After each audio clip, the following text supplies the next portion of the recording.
Hello, my name is Christina Wald, and I'm an illustrator and urban sketcher. I have been teaching illustration for over 10 years now, and today we are going to talk about sketching architecture. Whether you are sketching on site or from a photograph, a lot of the techniques and principles are the same, so let's get started. I am using a variety of Caran d'Ache materials for this demonstration today.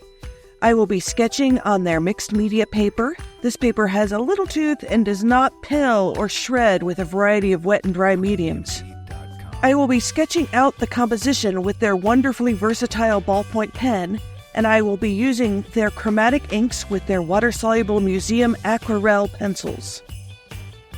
For painting, I have the set of 3 water brushes. To geek out a little here, always look for this little barrier in a water brush. It keeps the water flowing to the tip without taking paint back into its reservoir.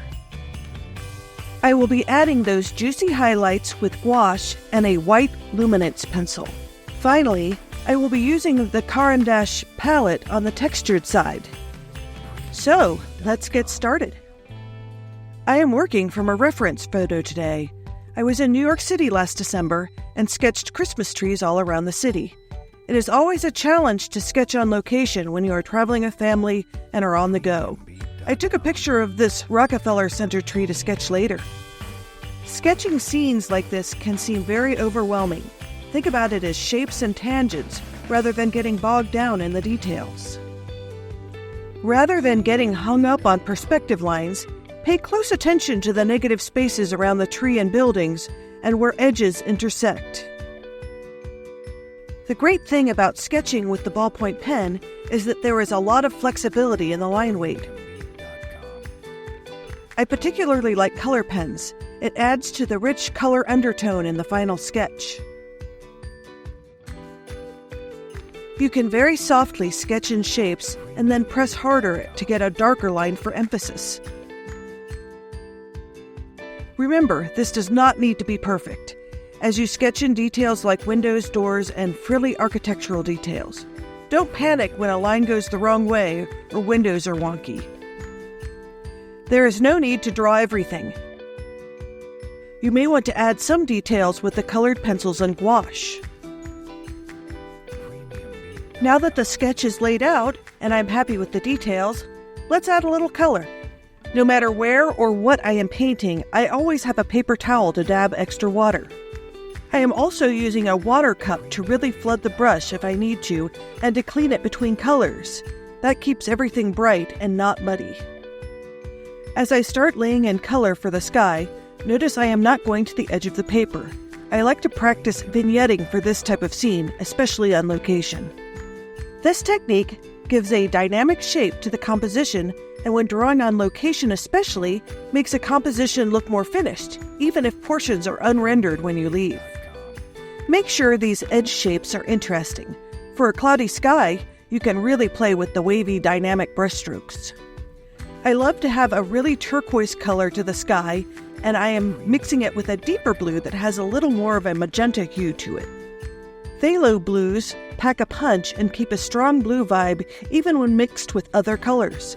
It is perfect for a bright sky. There are a couple of ways to build up color beyond laying it down on the paper.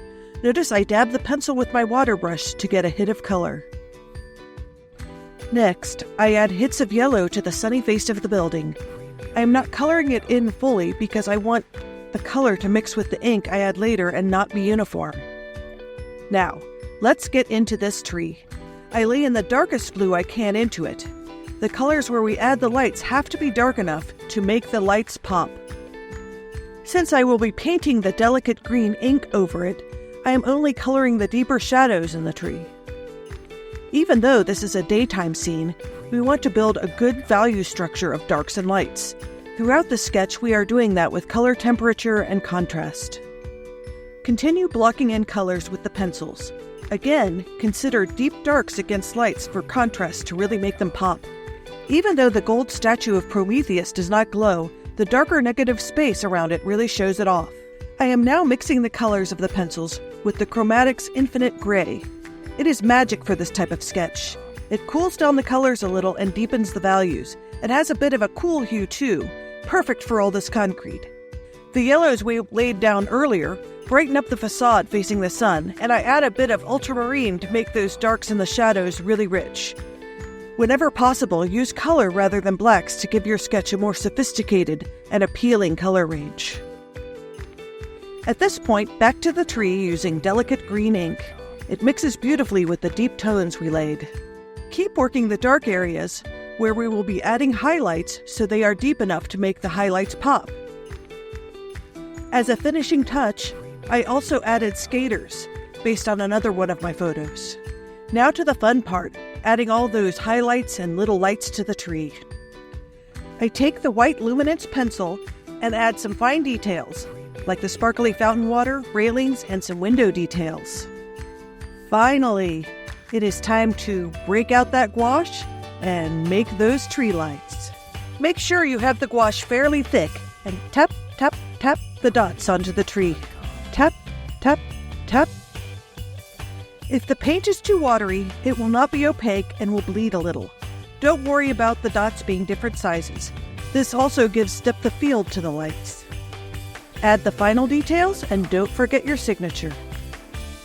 And there you have it, the beautiful Christmas tree at Rockefeller Center. I hope some of these techniques become a part of your sketching practice.